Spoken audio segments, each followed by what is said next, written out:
To je zgodba o ljudeh in državi, ki ne zataji. Po naseljih je bilo eno samo uničenje, naplavine, mulj, blato, zalite kleti in stanovanjske površine.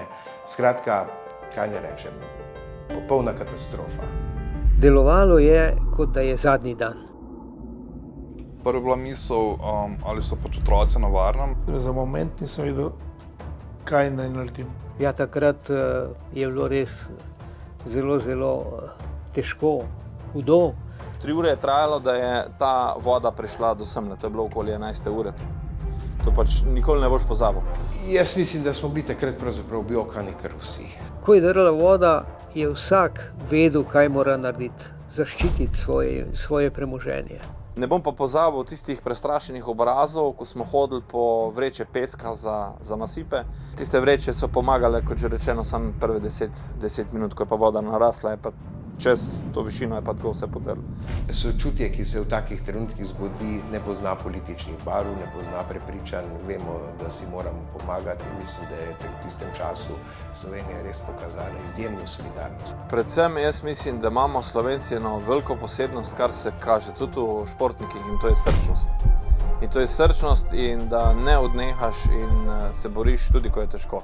Vsi smo stopili skupaj. Delovali smo kot eno, gasilci, sosedi, prijatelji. To moram reči, da nekdo, ko ni v stiski in je pripravljen žrtvovati praktično svoj dopust, da pomaga drugim, se te pa dotakne. Ja. Vsaka roka, vsak nasmeh je na koncu pomenila veliko upanje.